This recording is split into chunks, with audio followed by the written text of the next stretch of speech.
প্রতিদিন সকালবেলা পাখির বাসা থেকে দেখবেন পাখিগুলো খালি পেটে বের হয়ে যায়। আপনাদের এই এলাকায় পাখির বাসা আছে? কি পাখির বাসা আছে? হ্যাঁ, সব পাখি আছে। তো সকালবেলা দেখবেন পাখির বাসা থেকে পাখিগুলো খালি পেটে বের হয়ে যায়। বিকেল বেলায় পাখিগুলোর ওদর পূর্তি করে পেট ভর্তি করে আবার পাখির নিড়ে ফিরিয়ে দেয় কে? কারণ পাখিগুলো তাওয়াক্কুল করেছে কার উপর? পাখিগুলো তাওয়াক্কুল করে যদি পাখির নিড়েই বসে থাকতো ওদের পেটে খাবার আসতো? কথা বলেন।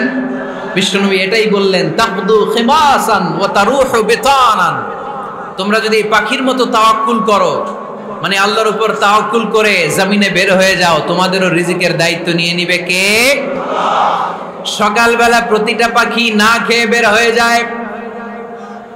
একটা পাখির পেটের ভেতরে কোনো দানা পানি নাই, কিন্তু আল্লাহর উপর তাওয়াক্কুল করে পাখিগুলো যখন বের হয়ে যায়, বিকেল বেলা পেট ভর্তি করে ওদর ভর্তি করে আবার পাখির নিরে পাখিগুলোরে ফিরিয়ে দেয় কে?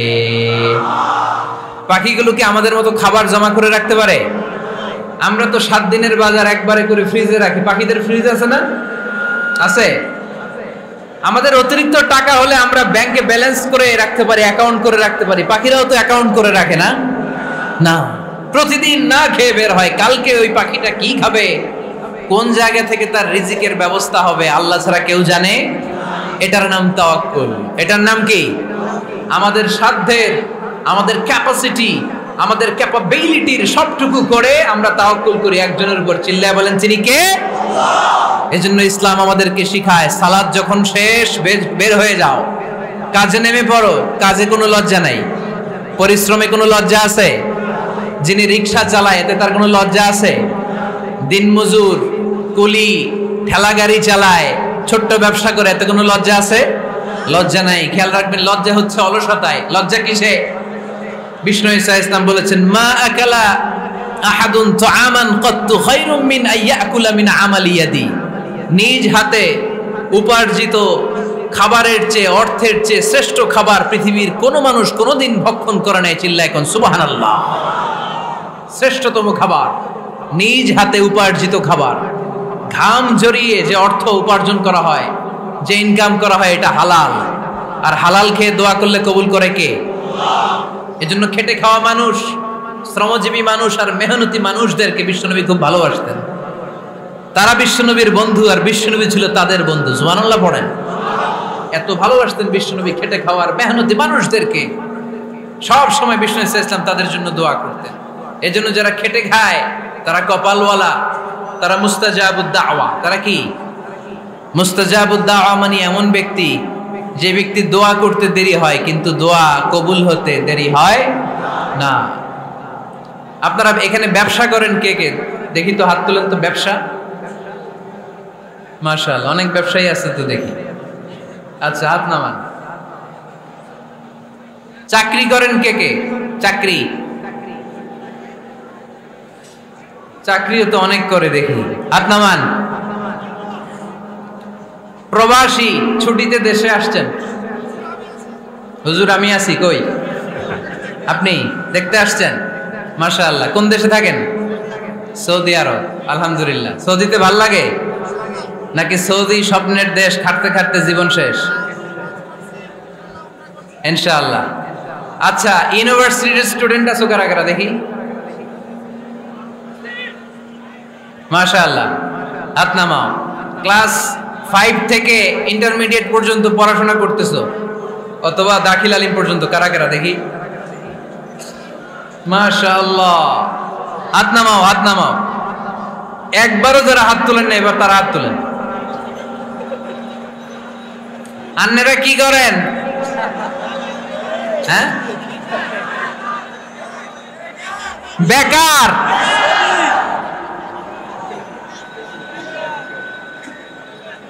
বাংলাদেশে চাকরির বাজার খুব মন্দা, ঠিক কিনা? বাংলাদেশ ইন্ডিয়াতে চাকরি পেতে অনেক কষ্ট।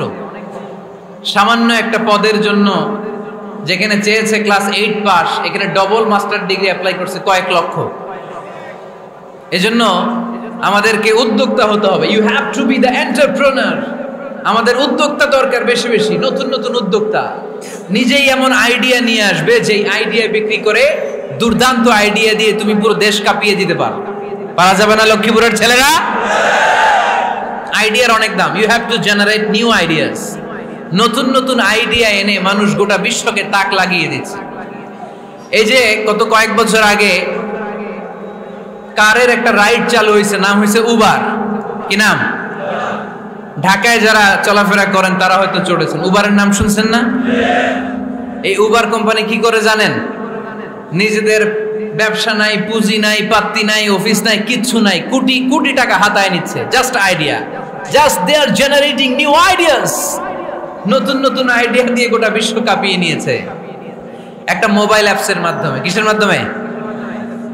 Mobile apps. একটা কোম্পানি খুলেছে, গোটা বিশ্বের সব প্রাইভেট কারওয়ালারা ওইখানে রেজিস্ট্রেশন করে আপনি মোবাইলে কোথায় যাবেন, কোত্থেকে যাবেন লিখবেন, গাড়ি আপনার বাড়ির সামনে এসে হাজির। তার একটা পার্সেন্টেজ ওই উবার কোম্পানি পায়। ইউনাইটেড স্টেটস অফ আমেরিকার একটা স্টেট আছে সান ফ্রান্সিসকো, ওইখান থেকে শুরু করছে। 775টা সিটিতে ওদের অপারেশন আছে। বাংলাদেশে ঢাকাতেও আছে, আমি মালয়েশিয়াতে থাকি, ওখানেও আছে, ওখানেও আমরা চড়ি। প্রায় 63টা দেশে ওদের কাজ বাজ আছে। গত বছরে 2018 সালে ওদের প্রফিট ছিল, রেভিনিউ ছিল 11.27 billion US dollar, 11.27 US billion dollar. Just they are selling their ideas. নতুন নতুন আইডিয়া দিয়ে গোটা বিশ্ব কাঁপাচ্ছে। এই উবার যখন চালু হলো, আমি তখন মালয়েশিয়ায়, শুনলাম বাংলাদেশে নতুন আরেকটা বাইর হইছে, পাঠাও। কি নাম? এটা বোধহয় সারা বাংলাদেশ ব্যাপী হয় নাই, 3টা জায়গায়, সিলেটে, চট্টগ্রামে আর ঢাকায়। এরা আরো চালাক। বাংলাদেশের ছেলেপেলেদের মাথায় চিকন চিকন অনেক বুদ্ধি। এরা ভাবলো এই উবার দিয়ে আর আমরা কত আগাবো, আমাদের গাড়ি আরো ছোট করতে হবে। এরা মোটরসাইকেল রাইড দেওয়া শুরু করছে। জ্যামের শহর ঢাকা, চিপা চাপা দিয়া এরা আপনারা নিয়ে জায়গা মতো পৌঁছায় দেবে। তো এই যে উবারের পরে আমাদের ছেলেরা বানাইলো পাঠাও। এরপরে কত কিছু বানাচ্ছে ছেলেপেলেরা, আমি তো এগুলো দেখে অবাক। রকমারি.com নাম শুনছো? বিক্রয়.com নাম শুনছো? ঘরে বসে বসে কোটি কোটি টাকা হাতিয়ে নিচ্ছে তারা। Just they are selling their ideas. যেহেতু আমাদের চাকরি কম, ওই চাকরির বাজারে আমরা লাইন দিতে চাই না। আমাদের মেধাকে খাটিয়ে খাটিয়ে আমরা নতুন তরুণ উদ্যোক্তা বানাতে চাই। চিল্লায় বলো ঠিক কিনা? উদ্যোক্তা যত বাড়বে ততই দেশের কল্যাণ হবে। মানুষ তাদের আইডিয়াকে কাজে লাগিয়ে গোটা বিশ্বকে তাক লাগিয়ে দিচ্ছে। আমরা আমাদের সমতল ভূমিতে চাষ করতে চাই না। মালয়েশিয়াতে একটা এলাকা আছে ক্যামেরুন হাইল্যান্ড, ওরা পাহাড়ের মধ্যে চাষাবাদ করে গোটা মালয়েশিয়ার খাদ্যদ্রব্যের অভাবকে মুক্ত করে দিয়েছে। পাহাড়ের মধ্যে ওখানে ফুলের বাগান, ক্যামেরুন হাইল্যান্ড প্রায় 6000 ফিট উঁচু, প্রচন্ড ঠান্ডা। এই ঠান্ডা পাহাড়ি হিল ট্রাক্স এরিয়াতে মালয়েশিয়ার এই ক্যামেরুন হাইল্যান্ডে ওখানে আছে ফুলের বাগান, আছে ফলের বাগান, আছে চায়ের বাগান, ওখানে মধুর চাষ হয়, ওখানে শাকসবজি চাষ হয়, ওখানে অনেক কিছু চাষাবাদ হয়। ওই ফলমূল শাকসবজি দিয়ে গোটা মালয়েশিয়ার 14টা স্টেটে যত শাক সবজি ফলমূল লাগবে ওরা আঞ্জাম দেয়। আর আমরা আমাদের সমতল ভূমিতে চাষ করতে চাই না। আমরা চাষাবাদকে খুব লজ্জা মনে করি। এটা ভুল আইডিয়া। আমাদের যে এলাকা যেই জিনিসের জন্য বিখ্যাত ওইটাকে আমাদের ব্র্যান্ডিং করতে হবে। লক্ষ্মীপুর কিসের জন্য বিখ্যাত? নারিকেল সুপারি। নারিকেল সুপারি যে পৃথিবীর কত মানুষ, ইন্দোনেশিয়ান লোকেরা মুড়ির মতো খায় নারিকেল আর সুপারি। তো এইটারে আমাদের ব্র্যান্ডিং করতে হবে। যেই দেশে যেটা আছে, যে এলাকা যেই পণ্যের জন্য বিখ্যাত ওইটা আমাদের ব্র্যান্ডিং করতে হবে। আমাদের আদমজির জুট মিল বন্ধ না? ভাওয়ানি জুট মিল বন্ধ। আমাদের পাট শিল্পকে ধ্বংস করে দিয়ে ইন্ডিয়া এখন ওই কটনের পাঞ্জাবি বানায়, জুট কটনের পাঞ্জাবি। আছে না নাই?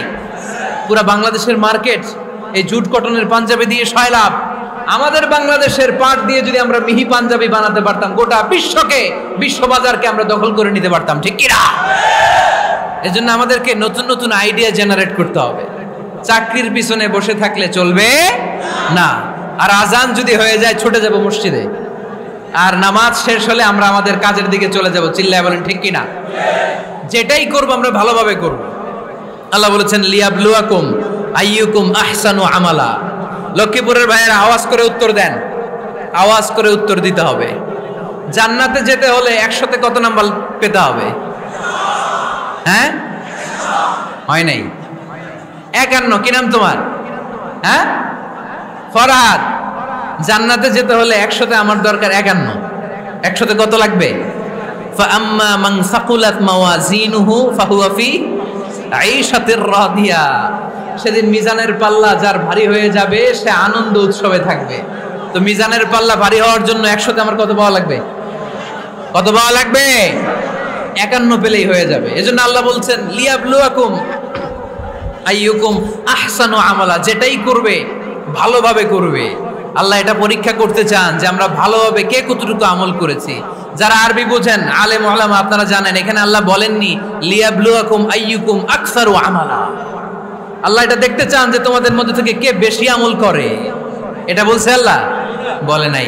আল্লাহ বলেছে লিয়াবলুয়াকুম আইয়ুকুম আহসানু আমালা, যে ভালো করে করে। এজন্য আমরা যাই করি না কেন কি করে করব? আওয়াজ করে বলতে হবে। কেমন করে করব? যে কোনো কাজ করো না ভাই, যে কোনো কাজ করো তা যেন হয় সবার চেয়ে সবচেয়ে সুন্দর। পড়েন, যে কোনো কাজ করো না ভাই, যে কোনো কাজ করো তা যেন হয় সবার চেয়ে সবচেয়ে সুন্দর। পড়েন, যে কোনো কাজ করো না ভাই, যে কোনো কাজ করো তা যেন হয় সবার চেয়ে সবচেয়ে সুন্দর। হোক না সেটা পড়া লেখা, রঙের ভাষায় ছবি আঁকা। পড়েন, হোক না সেটা পড়া লেখা, রঙের ভাষায় ছবি আঁকা। হোক না সেটা সামান্য কাজ কিংবা মহত্তর, তা যেন হয় সবার চেয়ে সবচেয়ে সুন্দর। যে কোনো কাজ করো না ভাই, যে কোনো কাজ করো তা যেন হয় সবার চেয়ে সবচেয়ে সুন্দর। চিৎকার করে বলেন ঠিক কিনা? আমরা যেটাই করি না কেন এটা ভালো করে করার দরকার আছে না নাই? এজন্য কাজে আর শ্রমে কোনো লজ্জা নাই। লজ্জা হচ্ছে অলসতায়। লজ্জা কিসে? অলসতায়। বিষ্ণু ঈসা ইসলামের কাছে এক সাহাবী এসে বলল, ইয়া রাসূলুল্লাহ আ'তিনি শাইআন, আপনি আমাকে কিছু দান করেন, আমার কিছুই নাই। বিষ্ণু বললেন, তোমার কিছু নাই? সাহাবী বললেন, ইয়া রাসূলুল্লাহ ঘরে আমার শুধু 2টি জিনিস আছে। কয়টা? চিল্লায় বলেন কয়টা? এক হচ্ছে একটা জামা, 2 হচ্ছে পানি খাওয়ার একটা জগ। বিষ্ণু বললেন, এই 2টাই নিয়ে আস। বিশ্বনবীর কথা শুনে ওই সাহাবী ঘর থেকে জামা নিয়ে আসলেন, পানি খাওয়ার জগ নিয়ে আসলেন। বিশ্বনবী সাল্লাল্লাহু আলাইহি ওয়াসাল্লাম ওনার মোবারক হাত দিয়ে এক হাতে জামা ধরে আরেক হাতে পানির জগটা ধরে সাহাবীদের দিকে উদ্দেশ্য করে বললেন, মাইয়াশতারি হাদাইন, এই 2টা জিনিস কেনার মতো কে কে আছে দেখি? কয়েকজন হাত তুললো। বিশ্বনবী বললেন, কত দিয়ে কিনবা? এক সাহাবী বলে, ইন্নী আশতারিহিমা বিদিরহাম। ও নবী, যদিও এগুলো আমার দরকার নাই, কিন্তু আপনি যেহেতু নিলামে ডাক তুলেছেন, ইয়া রাসূলুল্লাহ ইয়া হাবিবাল্লাহ, আপনার সম্মানে আমি 1 দিরহাম দিয়ে 2টা জিনিস কিনে নেব। 1 দিরহাম, একটা জামা, একটা পানি খাওয়ার জগ, দাম কত? 1 দিরহাম। বিশ্বনবী বললেন, না না, 1 দিরহাম তো অনেক কম হয়ে যায়। মাইয়াজিদু আলা যালিক, এর চেয়ে বেশি দামে কে কিনবা? আরেক সাহাবী হাত তুলে বলতে লাগলো, ইয়া রাসূলুল্লাহ ইয়া হাবিবাল্লাহ ওয়া ইন্নী আশতারিহিমা বিদিরহামাইন, আমি এই জামাটার পানি খাওয়ার জগটা 1 দিরহাম নয় 2 দিরহামের বিনিময়ে কিনতে চাই। বিষ্ণু ঈসা ইসলাম ওই সাহাবাকে দিয়ে দিলেন। দিয়ে 2 দিরহাম নিয়ে যে লোকটা ভিক্ষা করতে এসেছিল তার হাতে 2 দিরহাম দিয়ে বললেন, যাও 1 দিরহাম দিয়ে ঘরে খাবার কিনে দিয়ে আসো, আরেক দিরহাম দিয়ে একটা কুঠার কিনে নিয়ে আসো। শুনতেছেন? কি কিনে নিয়ে আসো? কুঠার দিয়ে কি করে? গাছ কাটে। ওই সাহাবী কুঠার কিনে নিয়ে আসার পরে বিশ্বনবী নিজ হাতে কুঠারের মধ্যে একটা কাঠের হাতল লাগাই দিলেন। আল্লাহু আকবার। হাতল ছাড়া কুঠার ইউজ করা যাবে? বিশ্বনবী নিজ হাতে ওই কুঠারের ভেতরে একটা হাতল লাগাই দিলেন আর বললেন, লা উরিদু আন আরাকা 15 আইয়াম, এই কুঠার নিয়ে জঙ্গলে যাও, গায়ে অনেক শক্তি আছে, কাঠ কাটো, এই কাঠ কেটে বাজারে বিক্রি করো, সামনের 15 দিন যেন আমি আমার চোখের সামনে তোমার না দেখি। বিশ্বনবীর পরামর্শ অনুযায়ী কুঠার নিয়ে ওই সাহাবী জঙ্গলে চলে গেলেন। কাঠ কেটে বাজারে বিক্রি করতে করতে 15 দিন পরে 10 দিরহাম নিয়ে বিশ্বনবীর দরবারে হাজির হয়ে গেলেন। 10 দিরহাম নিয়ে বিশ্বনবীর কাছে হাজির হয়ে গেলেন। সাহাবী এসে বলল, ইয়া রাসূলুল্লাহ, এখন আর আমার ভিক্ষা করা লাগে না, আমার গায়ে অনেক শক্তি আল্লাহ দিয়েছে, আই এম ভেরি এনার্জেটিক। আপনার দেয়া বরকতের কুঠার দিয়ে আমি কাঠ কেটে কেটে স্বাবলম্বী হতে শুরু করেছি। সুবহানাল্লাহ পড়েন। আমি এখন 10 দিরহামের মালিক। বিশ্বনবী বললেন, লা আইয়াহতাতিবা আহাদুকুম হুজমাতান আলা যাহরিহি খায়রুম মিন আইয়াসআলা শাইআন ফায়ু'তিয়াহু আও ইয়ামনাহু। যাদের গায়ে শক্তি আছে তারা ভিক্ষা না করে কাঠ কেটে পিঠে সেই বোঝা নিয়ে বাজারে বিক্রি করা অনেক ভালো। কারণ কারো কাছে যদি তুমি হাত পাতো, সে দিতেও পারে, নাও দিতে পারে। আর কষ্ট করলে কষ্ট কোনোদিন বৃথা যায় না। চিল্লায় বলেন ঠিক কিনা? বিষ্ণু ঈসা ইসলামের অনুপ্রেরণায় এই সাহাবা অল্প কিছুদিনের ব্যবধানে স্বাবলম্বী হয়ে গেলেন। What is the moral of the story? বিশ্বনবীর এই প্রফেটিক স্টোরি থেকে আমাদের কি শিক্ষা? লেসন নাম্বার 1, বিশ্বনবী চাইলেই ওই 2 দিরহাম দিয়ে বলতে পারতো, যাও খাবার দাবার কিনে ফ্যামিলিতে দিয়ে আসো। সে ওই 2 দিরহাম নিয়ে খাবার দাবার কিনে ফ্যামিলিকে খাইয়ে রাত্রে আবার ভিক্ষায় নামতো। কথা কন, রাত্রে কি করতো? ভিক্ষায় নামতো। বিষ্ণু ঈসা ইসলাম তাকে কাজ করে খাওয়ার জন্য উৎসাহ দিলেন। পাশাপাশি বিষ্ণু ঈসা ইসলাম পার্মানেন্ট সলিউশন দিলেন। এজন্য পার্মানেন্ট সলিউশনের ব্যবস্থা করতে হবে। অনেকে আমরা যাকাত দেই, যাকাতের শাড়ি দেই, যাকাতের লুঙ্গি দেই, আছে না নাই? লক্ষ্মীপুরে এরকম দেয় নাকি? কি দেয়? হ্যাঁ, গাড়ি গাড়ি দেয়, শাড়ি না। যাকাতের শাড়ি, যাকাতের লুঙ্গি বলতে কোনো কথা ইসলামে নাই। এগুলো খুব কম দামি শাড়ি, যাদেরকে এগুলো দেয়া হয় তাদেরকে অপমান করা হয়, ঠিক কি না? আল্লাহ বলেছেন, ওয়ালাকাদ কাররামনা বানি আদম, I have dignified the status of the sons of Adam. আমি আদমের সব সন্তানদেরকে সম্মানিত করেছি। সুবহানাল্লাহ পড়েন। আপনাদের চেয়ে সম্মানিত কেউ আছে? মানুষের চেয়ে সম্মানিত গোটা বিশ্বে আর কোনো মাখলুকাত আছে? নাই। এজন্য যাকাতের শাড়ি দেয়া যাবে না, যাকাতের লুঙ্গি দেয়া যাবে না। যাকাতের শাড়ি আপনারা দেখছেন, এটারে একবার ধোয়ার পরে দ্বিতীয়বার পরা যায় না। মশারি কি পাতলা, এর চেয়েও পাতলা। এই জন্য যাকাতের শাড়ি, যাকাতের লুঙ্গি বলতে ইসলামে কোনো পরিভাষা নাই। আপনাকে স্বাবলম্বী করে দেওয়ার চেষ্টা করতে হবে। যারা লক্ষ্মীপুর জেলায় বিজনেস ম্যাগনেট আছেন, তারা একসাথে হয়ে একটা স্ট্রং যাকাত ম্যানেজমেন্ট প্ল্যাটফর্ম করতে পারেন, যেখান থেকে আপনারা বিভিন্ন থানায়, বিভিন্ন গ্রামে বাছাই করে করে কিছু ভাইদেরকে যাকাত দিতে পারেন স্বাবলম্বী করার উদ্দেশ্যে। যেই ফ্যামিলিকে আছে, কি নাম এটার? পল্লী উন্নয়ন ক্লাব। মাশাআল্লাহ, যাকাত ফান্ড দিয়ে বিদেশে লোক পাঠায়। এর চেয়ে সুন্দর পদ্ধতিতে যাকাত বিতরণ আর হতে পারে? যেই লোকটাকে, যেই ছেলেটাকে বিদেশে পাঠানো হয়েছে, ওই ফ্যামিলিটা আর কোনোদিন যাকাতের শাড়ি নেওয়ার জন্য লাইনে দাঁড়াবে? যেই ছেলেটাকে ওনারা অস্ট্রেলিয়ান গাভী কিনে দিছে, দুধ বিক্রি করে যেই ফ্যামিলিটা স্বাবলম্বী হতে শুরু করেছে, তারা আর কোনোদিন যাকাতের লাইনে যেয়ে দাঁড়াবে না। এজন্য যাকাত দিতে হবে স্বাবলম্বী করার জন্য। ইসলাম আমাদেরকে এটাই শিখিয়েছে, কাজ করে খেতে হবে। কাজে লজ্জা নেই, লজ্জা হচ্ছে অলসতায়। লজ্জা কিসে? আজকের আলোচনা থেকে এটা মুখস্থ করে নিতে হবে। কাজে লজ্জা নেই। লক্ষ্মীপুরের ইয়াংস্টারেরা শ্রমে লজ্জা নেই, পরিশ্রমে লজ্জা নেই, লজ্জা অলসতায়। লজ্জা কিসে? আরো জোরে। নবীরা কি এমনি এমনি বসে বসে খাইছে? কঠিন পরিস্থিতিতেও নবীরা পরিশ্রম করে উপার্জন করা লেগেছে, ঠিক কিনা? সাইয়েদনা মারিয়াম আলাইহিস সালাম, যার নামে আল্লাহ তাআলা কোরআনে একটা সূরা দিলেন, উনি পৃথিবীতে এমন একজন মহিয়সী নারী, যেই নারীর গর্ভে, যেই নারীর পেটের ভেতরে স্বামীর স্পর্শ ছাড়া সন্তান দিয়েছে কে? সাইয়েদনা ঈসা আলাইহিস সালাম পেটে আসলেন। মারিয়াম আলাইহিস সালাম লজ্জা পেলেন। হায় হায়, কেমন করে এলাকাবাসীদের কাছে আমি আমার মুখ দেখাবো? বিয়ে করি নাই, স্বামী নাই, বিয়ে হয় নাই, স্বামী নাই, কিন্তু পেটে সন্তান চলে এসেছে। হায় হায়, এলাকায় কেমনে মুখ দেখাবো? লজ্জায় পড়ে মারিয়াম আলাইহিস সালাম এলাকা থেকে চলে গেলেন। কি অবাক করে কাণ্ড! বাচ্চা ভূমিষ্ঠ হওয়ার জন্য, বড় হওয়ার জন্য 6 মাস 7 মাস লাগে নাই, পেটে বাচ্চা আসার সাথে সাথে বাচ্চাটারে বড় করে দিয়েছে কে? সাইয়েদাতুনা মারিয়াম আলাইহিস সালাম এবার বসে পড়লেন, বুঝতে আরম্ভ করলেন প্রেগন্যান্সির পেইন উঠেছে, হঠাৎ করে পেট থেকে বাচ্চা ভূমিষ্ঠ হয়ে যাওয়ার পরে উনি কাঁপতে আরম্ভ করলেন, ক্ষুধার চোটে, খাবার কিছু নাই, সামনে ঝর্ণা, উপরে একটা খেজুর গাছ। সাইয়েদনা ঈসা আলাইহিস সালামকে কোলে নিয়ে মারিয়াম আলাইহিস সালাম মনে মনে ভাবে, হায় রে, কেউ যদি একটু খেজুর পেড়ে দিত, এই ক্ষুধার মুহূর্তে আমি খেজুর খেয়ে পেটের ক্ষুধা নিবারণ করতাম।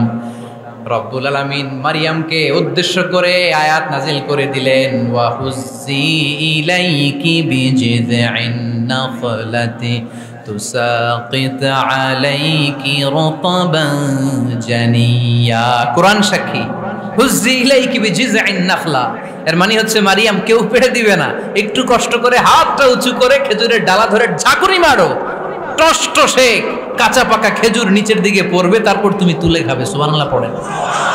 আল্লাহ চাইলে অটোমেটিক্যালি কারামাত হিসেবে খেজুরগুলো নিচে ফেলতে পারতেন না? কথা কন, খেজুরগুলো অটোমেটিক্যালি নিচের দিকে পড়ছে? পড়ে নাই। আল্লাহ শিক্ষা দিয়েছে, যেই পরিস্থিতিতে থাকো না কেন, তোমাকে শ্রম ব্যয় করে কষ্ট করে তোমার উপার্জন করতে হবে, রিজিকের বন্দোবস্ত করতে হবে। চিল্লায় বলেন ঠিক কিনা? ইসলাম আমাদেরকে এটাই শিখিয়েছে, কাজে লজ্জা নাই। আবার বিশ্বনবী বললেন, ইন খামাতিস সাআ ওয়া ফি ইয়াদি আহাদিকুম ফাসিলাতুন, তোমাদের কারো হাতে যদি একটা চারা বীজ থাকে, সে যদি দেখে কিয়ামত হতে শুরু করেছে, ফাইন ইসতাতাআ আন ইয়াগরিসাহা ক্বাবলা আন তাকুমাস সাআ ফালইয়াগরিসহা, কারো হাতে একটা চারা বীজ নিয়ত করেছে, চারা বীজটা রোপণ করবে, ইন দ্য মিন টাইম দেখলো কিয়ামত হতে শুরু করেছে, বিশ্বনবী বললেন, যদি তোমার সুযোগ থাকে কিয়ামত হওয়ার আগে চারা বীজটা রোপণ করে দাও। কথা বুঝতে পেরেছেন? আপনার হাতে একটা চারা বীজ, আপনি প্ল্যান করেছেন এই চারা বীজটা রোপণ করবেন, ইন দ্য মিন টাইম দেখলেন কি হওয়া শুরু হয়েছে, ইযা জুলজিলাতিল আরদু জিলজালাহা, দ্য বিগেস্ট আর্থকোয়েক, ভূমিকম্প শুরু হয়েছে, কিয়ামত হয়ে যাবে। বিশ্বনবী বললেন, কিয়ামত হইতেছে ওদিকে, আর তোমার হাতে যদি চারা বীজ থাকে, দেরি করো না, কিয়ামত তোমার কাছ পর্যন্ত আসার আগে সুযোগ পেলে চারা বীজটা রোপণ করে দাও। ইসলাম শিখিয়েছে শেষ নিঃশ্বাস পর্যন্ত তোমাকে লড়ে যেতে হবে। এই পৃথিবীতে কেউ কাউকে জায়গা করে দেয় না, জায়গা করে নিতে হয়। এই পৃথিবীটা, the life is not a bed of roses, এটা ফুল বিছানো কোনো ফুল সজ্জা নয়, এটা কণ্টকাকীর্ণ। কেউ আপনার স্পেস করে দিবে না, কেউ আপনাকে সুযোগ করে দিবে না, কেউ আপনার জায়গা করে দিবে না, বরং আপনি জায়গা করে নিলে টাইনা নিচে নামাবে। কথা বলেন? এজন্য কখনো অলসতাকে স্থান দেয়া যাবে। রাসূল বাত্তালি, দুক্কানু শয়তান, অলস মস্তিষ্ক শয়তানের আড্ডা। অলস যদি কেউ থাকে, এটারে টেনে বেঁধে কাজে নামাবে, পারা যাবে? আলহামদুলিল্লাহ, লক্ষ্মীপুরে এরকম অলস ছেলে পেলে নাই।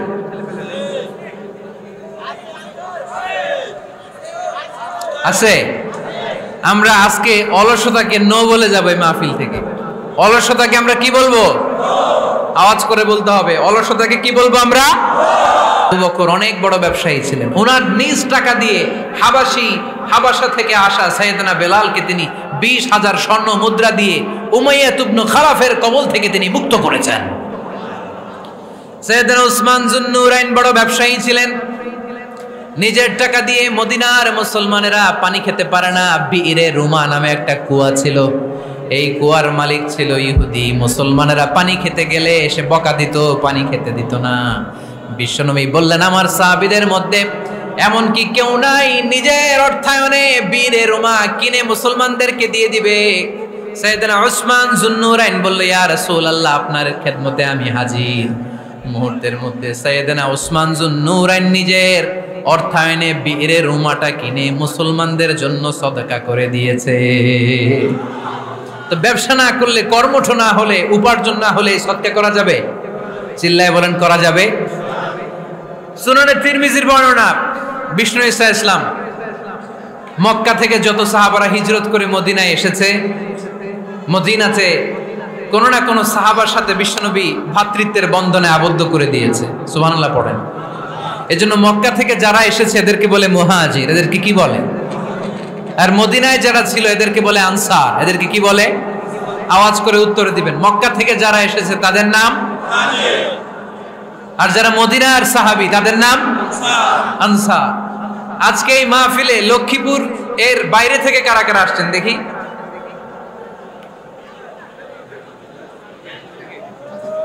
মাশাআল্লাহ মাশাআল্লাহ, অনেক আসছে। আল্লাহ ভাইদেরকে তুমি কবুল করো, হাত নামান। এই যে লক্ষ্মীপুরের বাইরে থেকে যে ভাইরা আসছে তারা লক্ষ্মীপুরের মেহমান, ঠিক কিনা? মক্কা থেকে হিজরত করে যে সমস্ত সাহাবারা এসেছিল তারা ছিল মদিনার মেহমান। বিশ্বনবী এক এক মক্কার সাহাবীকে মদিনার এক এক সাহাবীর সাথে ভ্রাতৃত্বের বন্ধনে আবদ্ধ করে দিলেন। আব্দুর রহমান ইবনে আউফ রাদিয়াল্লাহু তাআলা আনহু, ওনার সাথে ভ্রাতৃত্বের বন্ধনে যে সাহাবীকে বিশ্বনবী আবদ্ধ করে দিলেন ওনার নাম হচ্ছে সাআদ ইবনে রাবিয়া। কি নাম? মদিনার অনেক বড় ব্যবসায়ী। বিশ্বনবী বললেন, ও আব্দুর রহমান ইবনে আউফ,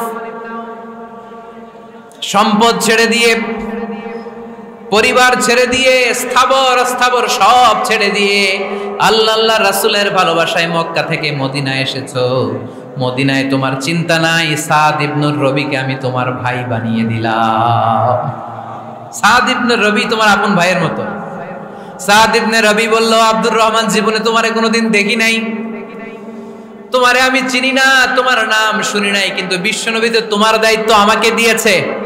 আমার যে বড় ধনী এই মদিনার মধ্যে দ্বিতীয় কেউ নাই। আজ থেকে তুমি আমার ভাই, আজ থেকে তুমি আমার কি?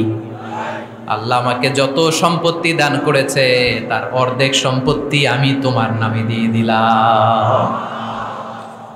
ও আব্দুর রহমান ইবনে আউফ, শুধু তাই নয়, রব্বুল আলামিন আমাকে দুইজন স্ত্রী দিয়েছে। কয়জন? তুমি দেখো আমার কোন স্ত্রীকে তোমার বেশি ভালো লাগে, যার নাম তুমি বলবে সাথে সাথে আমি তারে তালাক দিয়ে দিব। তার ইদ্যত পালন শেষে তুমি তাকে বিয়ে করে তোমার সাথে নিয়ে যাবা। সুবহানাল্লাহ পড়েন। কারণ বিশ্বনবী তোমার দায়িত্ব আমার কাছে দিয়েছে, তুমি আমার ভাই, আমি মদিনার সবচেয়ে বড় ধনী, আমার অর্ধেক সম্পদ আমি তোমারে দিয়ে দিব, আমার দুই স্ত্রীর এক স্ত্রীকে তোমারে দিয়ে দিব। সাইয়েদনা আব্দুর রহমান ইবনে আউফ এই কথা শুনে অবাক হলেন। অবাক হয়ে উনিও এক অবাক কথা বললেন। উনি বললেন, লা হাজাতা লি ফি ইয়া আখি, ও আমার প্রাণের ভাই, তোমার কথা শুনে আমার হৃদয়টা ভরে গিয়েছে, কিন্তু তোমার সম্পদেরও দরকার আমার নাই, তোমার স্ত্রীরও দরকার আমার নাই। বারাকাল্লাহু ফি মালিক ওয়া লি আহলিক, আল্লাহ তোমার মালেও বরকত দেখ, তোমার সম্পদেও বরকত দেখ। তুমি শুধু একটু কষ্ট করবা। কি কষ্ট? দুল্লানি আলা সুক, show me the way to the market. তুমি মদিনায় কোনো মার্কেট আছে কিনা, শপিং মল আছে কিনা, ব্যবসা প্রতিষ্ঠান আছে কিনা আমারে দেখায় দাও। সুবহানাল্লাহ পড়ে। আমরা হইলে কি করতাম? লক্ষ্মীপুরে যারা আসছে এদের একজনকে যদি বলা হয়, ভাই আপনি এখন থেকে লক্ষ্মীপুরের ভাই, আমার অর্ধেক সম্পদ আপনারে দিয়ে দেব, কি করবে? পায়ের উপর পা তুলে খাবে আর বলবে, কি আনন্দ আকাশে বাতাসে, ঠিক কিনা? এরপর যদি বলি, ভাই আমার দুই বউ, যেটারে সুন্দর লাগে বলেন তালাক দিয়ে দেই, নিয়ে যান, কি বলবে? কি আনন্দ আকাশে বাতাস। আল্লাহ রাসূলের সাহাবী আব্দুর রহমান ইবনে আউফ বললেন, লা হাজাতা লি ফি, আমার দরকার নাই। দুল্লানি আলা সুক, just show me the way to market, এখানে মার্কেট কই আছে দেখায় দাও। অবাক হয়ে গেলেন সাদ বিন রবি, বললেন, ও আব্দুর রহমান ইবনে আউফ, ঠিক আছে, তুমি যদি নিতে না চাও তোমারে আমি জোর জবরদস্তি করব না। শুনে রাখো, মদিনাতে ইহুদিদের কয়নুকার একটা বাজার আছে। এই কথা বলার সাথে সাথে আব্দুর রহমান ইবনে আউফ চলে গেলেন। এর পরের দিন অল্প কিছু পনির আর ঘি দিয়ে ব্যবসা শুরু করলেন। পনির আর ঘিয়ের ব্যবসা করতে করতে করতে করতে ব্যবসায় তিনি এত লাভ করলেন, উনি বললেন, আমি যদি কখনো মদিনার বালুর মধ্যে হাত দিতাম ওই বালুটারও সোনা বানায় দিত কে? দুল্লানি আলা সুক। লক্ষ্মীপুরের কর্মঠ যুবক ভাইয়েরা, এই আব্দুর রহমান ইবনে আউফ আমাদের প্রেরণা। উনি অন্যের ঘাড়ে পাড়া দিয়ে খেতে চায় নাই, আরেকজনের উপর ডিপেন্ডেন্ট বা নির্ভরশীল হতে চায় নাই। তিনি স্বাবলম্বী হওয়ার শিক্ষা, লেসেন কিয়ামত পর্যন্ত গোটা বিশ্বের যুবকদের জন্য রেখে গিয়েছে। চিল্লায় বলো ঠিক কিনা? দুল্লানি আলা সুক, show me the way to market. Market কোথায় দেখাও। পনির আর ঘি নিয়ে ব্যবসা করতে করতে কয়েক মাসের ব্যবধানে ইতিহাস সাক্ষী সাইয়েদনা আব্দুর রহমান ইবনে আউফ মদিনার বিশাল বড় বিজনেস ম্যাগনেটে পরিণত হয়ে গেলেন। চিল্লায় পড়েন আল্লাহু আকবার। এজন্য ব্যবসার ভিতরে বরকত ঢুকিয়ে দিয়েছে কে? বিষ্ণুই বললেন, আত-তাজিরা সাদুকাল আমিন মা'আন নাবিয়্যিন ওয়াস সিদ্দীকিন ওয়াশ শুহাদা'i ওয়াস সালিহিন।